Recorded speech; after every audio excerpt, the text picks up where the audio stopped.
This is the second episode of the Winners Effect podcast. I just wanted to start out by talking a little bit about ourselves, and then I want to talk about our business, and then I want to talk about what the Winners Effect is, and then I want to get into the episode. So, better put those out in chapters. yeah. So, chapter 1 here. Who are we? So, above all else, I'm a follower of Jesus. I'm passionate about many things. I'm passionate about learning. I love reading. I love listening to podcasts. And I think learning is one of the best things we can do as people. I'm also very passionate about physical activity. I love playing pickleball. I love snowboarding. I love jiu-jitsu. I love going to the gym. I love running. Ran a marathon last Saturday. Ran an ultra. An ultra, 30 miles. Actually, it was an ultra marathon.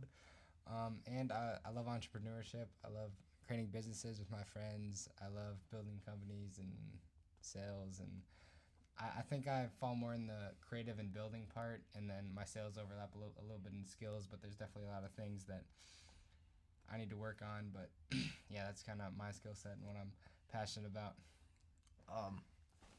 So in the scriptures it says, like, the only thing you can take to heaven with you is your knowledge. So I'm assuming that also incorporates like what physical skills you've learned too, but that's just assuming. And obviously you could take people if you teach them.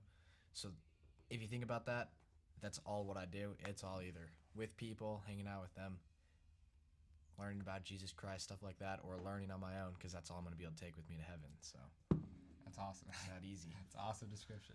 All right, so now I just want to talk about our business going on here. So we have a home and commercial service business called Home Harmony. Check out www.homeharmony.biz if you're interested. But right now We're not giving you a plug. Too late. Right now we're in the peak of the holiday. We're at just the end actually of the holiday lighting Yeah, because season. it snowed today. So now I that- can't climb the roofs. So that's kind of what we got going on here. This is kind of the warehouse for all of our goods, and this is where everything kind of behind the scenes of the business goes on. This is how we get our gas money. Yeah. Yeah, this is our road to wealth, road to $1.2 million net worth. All right, so the third chapter, I just want to quickly talk about Winner's Effect and kind of what it is. So I have a little description here. When an individual wins, whether in sports, business, fights, negotiations, competitions, even small social contests, their body experiences a shift in hormones, a spike in testosterone, and a mindset shift that makes them more confident, more assertive, and arguably most importantly, an enhanced tolerance to risk. That wasn't from ChatGPT, right? No, that was Okay. like That was I off the took dome? the definition and then kind of Okay, off the dome. edit Okay, it good. myself. And at the most basic level, the idea behind this is that once you win, you're gonna keep winning, and you can stack small wins and just build them up into bigger wins. That's kind of The power of habit. what Winner's Effect is. All right, so now we could get into the episode if you want. Okay, perfect. You want to start? Should we start talking about luck? Yeah, we got to give them the different types of luck. All right, so- Naval, You want to talk about it? Ravikant. Yeah, so type A luck is what you think about of luck. You know, something's going on in your life, random things, and then you find $300 on the ground. That's Yeah, just completely random. complete random luck. Type 2 luck is you're actively trying to get lucky. So maybe you have been trying to start businesses, you're starting different social media accounts, you're putting your name out there, you're marketing for people, doing anything else that could blow up and get you either really wealthy or get whatever outcome you're wanting. And then type C luck is where typically you are pretty wealthy, you're well known, and people come to you when they have great ideas or have got lucky and need help, and that's like kind of the ultimate goal, where you don't have to worry about getting lucky because everyone's already getting lucky and coming straight to you. Yeah. Anything else? That's a pretty good description. I'll just add in, Naval gave this like great example of type C luck where obviously it's very exaggerated, but it's the best deep sea diver in the world. They have type C luck because when someone else gets lucky and they find, for example, treasure at the bottom of the ocean, but they don't have the ability to go down and retrieve it, they would go to the best sea diver in the world and they would use their luck to make him lucky. Yeah. And they would have him get the treasure. I just thought that was a good example of A non-related wealth thing you can think about, I just thought of, is in rock climbing, people go out and find like the coolest, hardest climbs. Mm-hmm. If you're the best climber, it's not like you're getting any wealth from it, but people will tell you like, yo, come try out this rock. No one's climbed it. You get first dibs. You'll probably Yeah. get the first ascent. Super cool, super fun And process. make a lot of monies on sponsors. Have Yeah, a cool, I mean, have a obviously cool you- YouTube video there. That's like side note. That's a given Yeah. if you're a pro. Yeah. That's a good example of type C luck there. Cut. What were you just saying?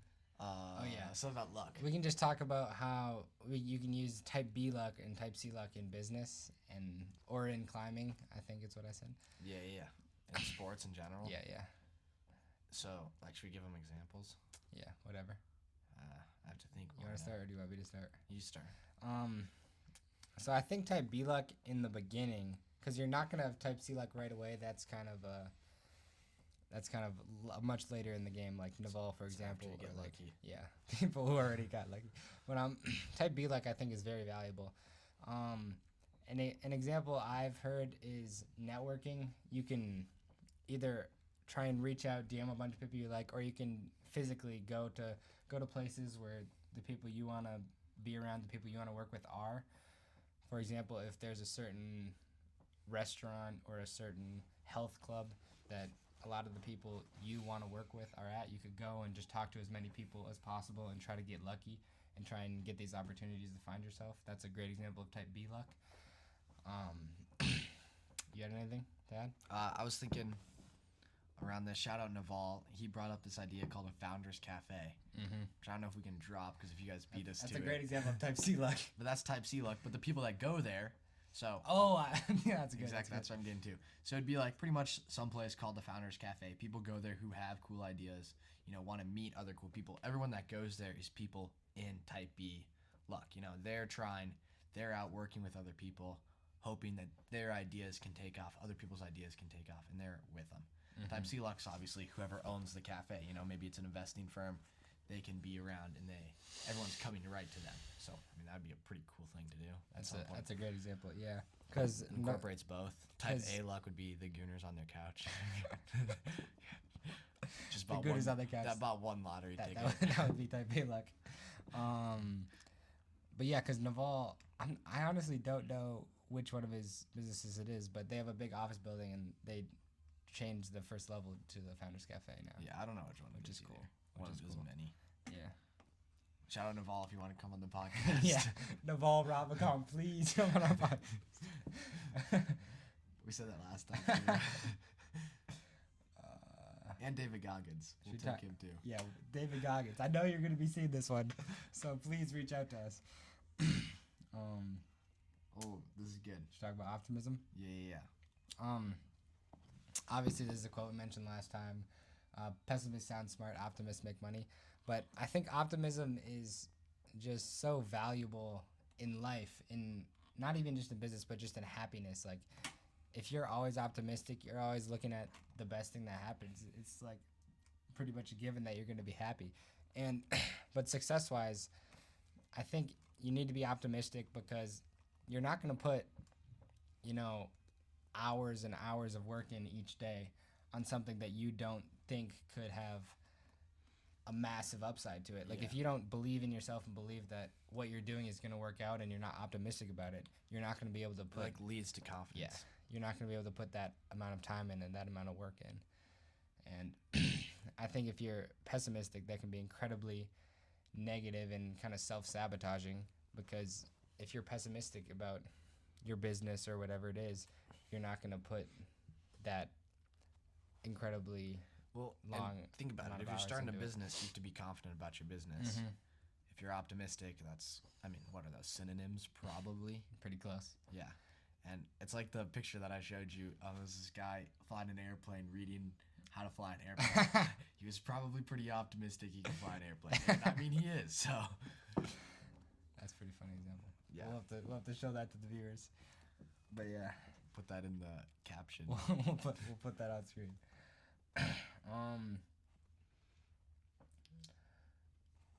I don't know what your second point is. What else can we talk about here? Should we talk about social media? Yeah, we should talk about the trend of locking in. There's a big trend of locking in right now. How do you feel about that? I think it's all misinterpreted. Yeah. I don't think you could just put down your phone for a day, turn off social media, and say you're locked in. Yeah, I think it should be a lifestyle. It should be Yeah. what you do every day. But it can be less than that. It can be like a spectrum. I see. And I don't think you need to delete social You're saying media. it's less black and white? Yeah, it's way less black and white. I see. Unlike genders. Those are black and white. Yeah. I mean, I think there's definitely outliers and examples of, people like David Goggins who can go from being incredibly overweight to just flipping a switch in seemingly one day and then completely changing his life. But even that's like long term and not short term, obviously. And there's people that over time can change and over time can drop. Like, I think about other examples. It's not like you're going to fix your sleep schedule by going to bed at 7 o'clock. Yeah, that's at a great, night, that's a great example. If Yeah. you're going to bed at 11 o'clock, the next night, go to bed 10:45, 10:30, 10:15, 10 until you hit your desired goal. Same with locking in for social media. If you want to work on a passion project you have, first thing I would do is don't watch social media. Don't give yourself easy dopamine before starting this. Yeah, don't do it consume. first, because that way you'll be excited about it and you won't kill your receptors in the morning. But I mean, be fine watching social media. Maybe drop it by 15 minutes each day until you can comfortably go 0 minutes. And I think there's different people that do different things. Like, I kind of completely deleted Instagram. I still go on it if I, need to look someone up or anything like that. But I spend less than 10 minutes on it a day now. Yeah. Which I personally think has had a very positive effect on my life, because I personally don't see any value in just scrolling on Instagram all day.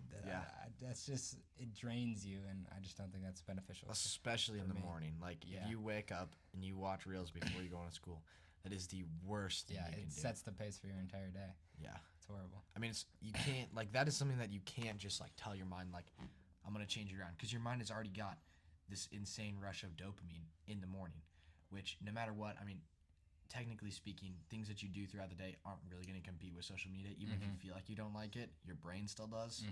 So you can't do that in the morning. Big thing that took me a while to learn. That is a big thing for sure. Kind of a little take here, or just something that I think is, I try to trade off my phone with books, and I try to, like, instead of being on my phone whenever I get bored, I just try to read. And I think that's honestly helped me a lot. Yeah. I think that there's so much knowledge in books. I think that there's more knowledge in books than there are in videos and podcasts, just purely because of the fact that every single book, all of these books, these were curated by the author for multiple months, if not multiple years, and just kind of dug as deep as they possibly could into a specific subject, and put a lot more effort into someone who just makes a 20-minute long video or an hour-long podcast. I agree, especially over podcasts. I think some YouTube videos people have spent a lot of there's time definitely some really good YouTube videos out there. Disclaimer, I actually am not good at reading books. I cannot sit still and read a book. If I'm sitting still for an hour, it's because I'm sleeping. Yeah. So But he's working on it. I'll probably be listening to books, but I'm working on it, and getting better. And you do listen to a lot of audiobooks, though. Yeah. Which is good. I started one today. I'm almost done with it. Yeah, that's good. Actually, banger. It's called, like, Steal Like an Artist. Ooh, I've heard of that. Yeah, it's really good. I gotta buy the paper book because there's, like, stuff I want to highlight, but I can't. Yeah, highlight in your books. Yeah. So, even if you don't open it again, it will help your mind remember. Yeah, I take a lot of notes. As you can see, all of these... Oh, you can't really see. I didn't do it that much in this book, but I do a lot of writing in my books, kind of highlighting the specific parts that I like.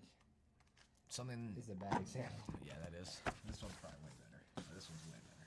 Yeah. You guys can see that. Anyway, in the book that I'm actually reading today, he was bringing up a bunch of famous artists, and I mean, artist is a broad term. Anyway, from writers to actual artists to digital artists and stuff. They used to tailor make their clothes to fit, like, notebooks in each of their pockets. Oh, wow. So they could write down what's going on. And I think that's really important. And that's something that I want to start working on. I mean, if that's speaking into your phone or actually writing it down, just how you can remember, I think is key. It's something that I need to go actually buy. And then there was one more point. I don't remember what he called it. But it was like whatever you see that kind of, like, gives you that idea or a spark to do something cool, something creative, a new business idea, have a place where you save it. If that's on a page in a notebook, just in your notebook, or, like, you take a picture of it or screenshot it. Something that I want to also start doing. Yeah. From that book. I do that a lot. You've seen my notes and stuff, but it's crazy. I certainly do that a lot. You have any unique takes, or? I'd have to think. You should have warned me before. Yeah. Because no I worries. can think of some. We can cut out your thinking time. Yeah. ChatGPT is not creative ChatGPT is not creative. at all, and it will never be creative. I will agree. I will 100% agree with you on 100% that one. agree with that. Yeah. And I think it's because if we're creating a formula for creativity, then it's not real creativity. Yeah. That's why ChatGPT can't be creative. That's unless it can. Great example. Unless, what's that called again? AGI? Yeah, unless we can hit AGI, which I don't think can also happen in this world. I think AGI. That's also a hot take. AGI may be possible. ASI, artificial superintelligence, I don't see being possible. I think there's a lot of people that are very bullish about AGI though, like excluding the people who are profiting it. Like, for example, Sam Altman being bullish on AGI doesn't really matter as much because he's the one who's making all the money Yeah. from it. But someone It's like the point for someone him to like do that. David Deutsch or someone who is more of just an intellectual, I think, has more meaning behind them Yeah. thinking it's He's inhabitable. more trusted. He can't really profit Yeah. as much off it if he doesn't own something. Exactly. That's important because, people lie all over. Yeah, but yeah, I completely agree with the fact that AI is not creative in any way. I mean, because there's a big difference between just combining things, which it does very well, just combining different articles and thoughts that are on the internet, than actually creating a new thought, Yeah. which I think some people get confused. Yeah. And I mean, often creating new stuff is because you've stolen it from 100 different Mhm. people and thought about it and switched things up. And I just don't really think ChatGPT does that the same way. Yeah, It's just not as creative. And yeah, It's because we made it, so it's not yeah. real. Mm-hmm. It's fake. It's also pretty bad at storytelling. Like I've used it to try and just write some random books to kind of see what it would create, and it does not do a very good job from what I've found. Yeah. When are we writing our book?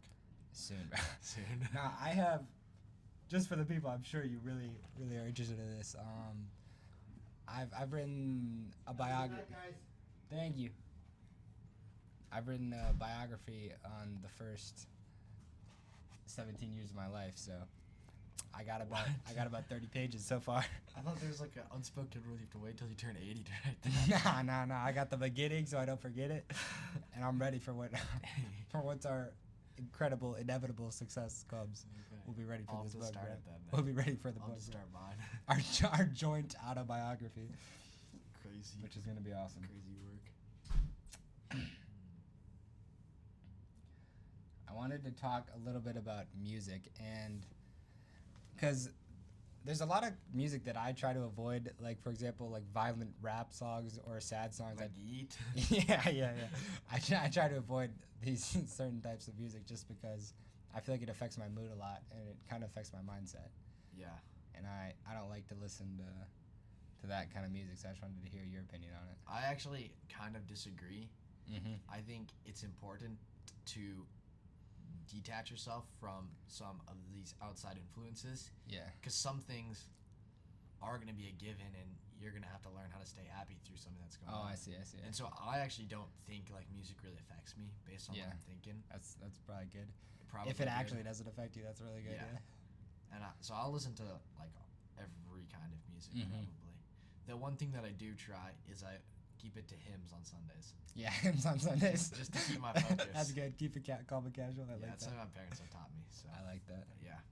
That's cool. Do you I agree that sorry. it does like influence you Mm-hmm. too, and it really does make a feeling. But it's important to realize like, you're riding in the car and someone's played something sad. Like Mhm. you don't need to be sad. Yeah, you don't need to be You're in sad. control. Yeah, that's a great point. Yeah, because I think that's definitely happened to me where someone like will play sad music in the car and it will literally affect my mood a bit, Can't let that happen. which I think is a bad thing. So Yeah. Okay, what were you gonna say? yeah, that's a good point.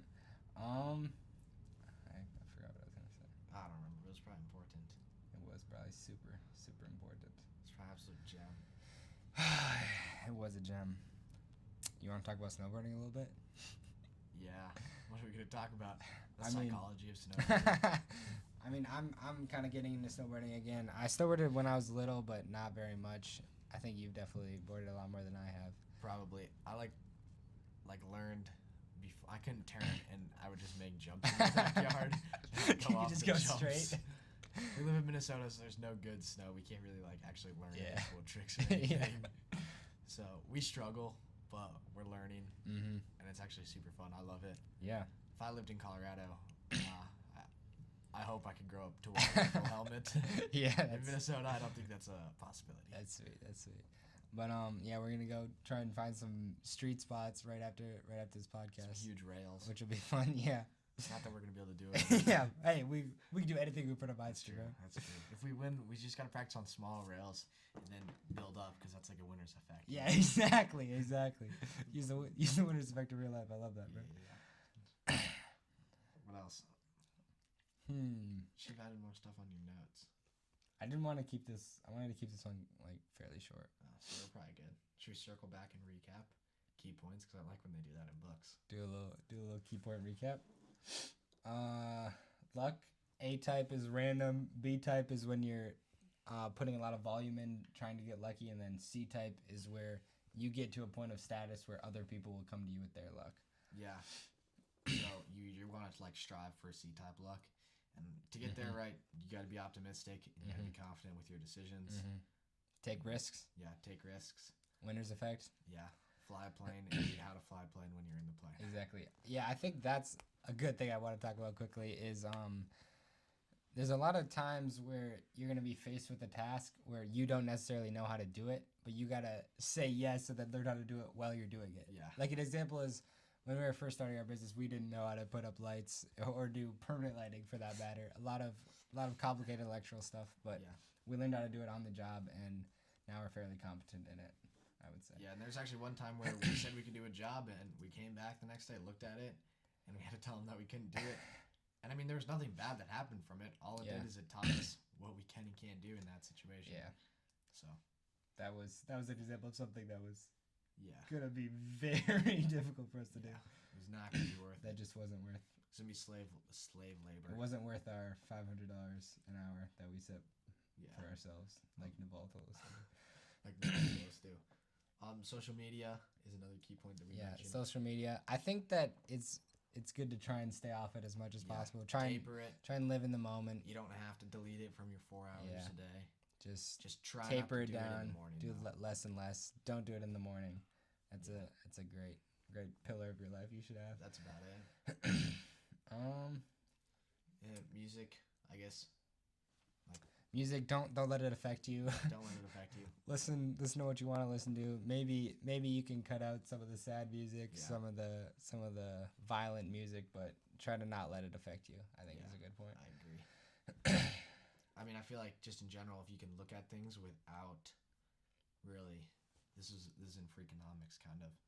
They would talk about different studies and stuff, and it'd be like sensitive topics, like how abortion affected crime rate, and how abortion in that sense was a good thing. And you can't look at that thinking like in these deep spiritual, philosophical, moral lens. You have to look at it purely statistical. Yeah. And realize the numbers, Mm-hmm. and it helps you come to more accurate conclusions of the worldview and stuff, which is important. You gotta know how to think in multiple ways Yeah. For about sure. the same topic. So That was good. I'll work on it. That's good. Wish I could do that. For sure. Me too. Well, this was the Winners Effect podcast.